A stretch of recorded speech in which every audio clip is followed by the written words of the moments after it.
तो चलिए, आज हम रविंद्र केलेकर जी के लिखे एक बहुत ही गहरे पाठ पतझड़ में टूटी पत्तियों को समझते हैं। देखिए, ये पाठ असल में दो छोटी छोटी कहानियों का एक कलेक्शन है, लेकिन ये कहानियां हमारी आज की जिंदगी पर एक बड़ा सवाल खड़ा कर देती हैं। इसका नाम ही अपने आप में एक सवाल है ना? पतझड़ में टूटी पत्तियां। मतलब इस भागदौड़ भरी जिंदगी में हमने कौन सी जरूरी चीजें, कौन से अहम पल पीछे छोड़ दिए हैं। ठीक वैसे ही जैसे पतझड़ में पेड़ अपने पत्ते गिरा देता है।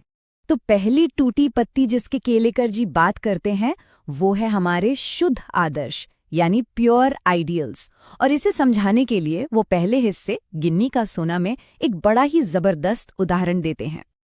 अब देखिए, यहीं से पूरी कहानी की नींव रखी जाती है। एक होता है शुद्ध सोना, जो बहुत नरम होता है, थोड़ा कमजोर, और दूसरा होता है गिन्नी का सोना, जिसमें तांबा मिला होता है, और इसी वजह से वो ज्यादा मजबूत और चमकदार भी होता है। अब इसी फर्क को हमारे आदर्शों पर लगाकर देखते हैं। और यहीं पर केलेकर जी अपनी बात सामने रखते हैं। वो कहते हैं कि जो हमारे शुद्ध आदर्श हैं वो शुद्ध सोने की तरह हैं, लेकिन हमारा समाज तारीफ किसकी करता है? उन व्यावहारिक आदर्शवादियों की जो अपने आदर्शों में व्यावहारिकता यानी प्रैक्टिकलिटी का तांबा मिला देते हैं। तो फिर इसका खतरा क्या है? सबसे बड़ी प्रॉब्लम ये है कि जब हम सिर्फ प्रैक्टिकल होने की तारीफ करने लगते हैं तो होता ये है कि जो असली सोना है यानी हमारे शुद्ध आदर्श, वो धीरे धीरे पीछे छूट जाते हैं और सिर्फ तांबा ही आगे चमकता रहता है।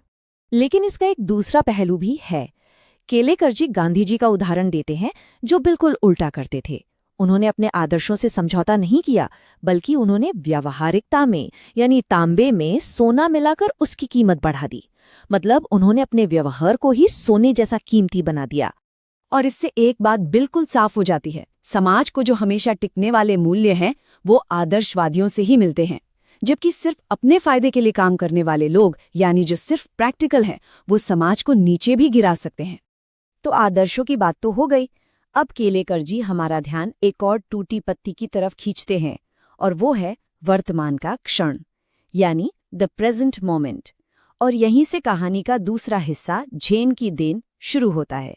लेखक जब जापान में थे तो उन्हें एक हैरान कर देने वाली बात पता चली। वहां के 80% लोग मानसिक तनाव में जी रहे हैं। और वजह है आज की यह तेज रफ्तार जिंदगी। 1 महीने का काम एक ही दिन में खत्म करने की होड़। इसने वहां एक मेंटल हेल्थ क्राइसिस खड़ा कर दिया है।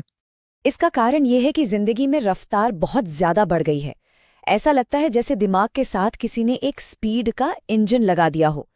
लोग चलते नहीं बल्कि दौड़ते हैं, बोलते नहीं बल्कि बकते हैं, और नतीजा, दिमाग पर इतना प्रेशर पड़ता है कि वो टूटने की कगार पर आ जाता है।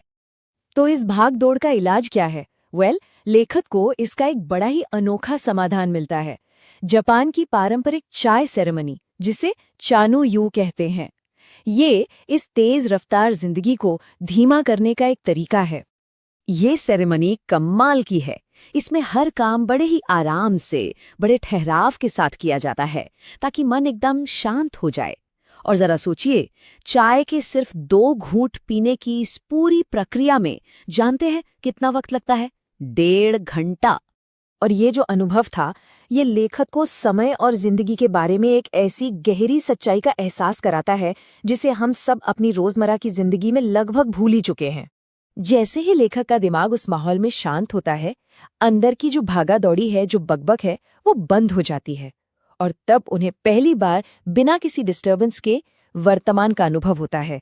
वो कहते हैं कि उस दिन उन्हें असल में पता चला कि जीना किसे कहते हैं। ज़ेन फिलॉसफी की सबसे बड़ी सीख यही है कि इस दुनिया में अगर कोई चीज सच है तो वो है सिर्फ और सिर्फ वर्तमान, यानी वो पल जो अभी इसी वक्त हमारे सामने है। हम अपनी पूरी जिंदगी या तो गुजरे हुए कल की यादों में बिता देते हैं या फिर आने वाले कल के सपनों में। लेकिन सच तो ये है कि ये दोनों ही एक भ्रम है, और इस चक्कर में जो एकमात्र असली चीज है यानी हमारा आज, हमारा वर्तमान, हम उसे ही जीना भूल जाते हैं। और देखिए, अब ये दोनों कहानियां आपस में कैसे जुड़ती हैं। समाज का वो जो गिन्नी का सोना बनने का दबाव है, यानी ज्यादा प्रैक्टिकल और सफल बनने का प्रेशर, वही हमारे दिमाग में वो स्पीड का इंजन लगाता है, और यही इंजन हमारी शांति छीन लेता है और हमें वर्तमान में जीने ही नहीं देता। तो आखिर में केलेकर जी हमें कुछ सवालों के साथ छोड़ जाते हैं, जिन पर हमें सोचना चाहिए कि हमारी जिंदगी में वो गिन्नी का सोना क्या है। हम कहाँ-कहाँ प्रैक्टिकलिटी के लिए अपने आदर्शों से समझौता कर रहे हैं, और इस भाग-दौड़ भरी जिंदगी में हम अपने लिए वो सुकून का पल, वो ज़हन की देन कैसे ढूंढ सकते हैं।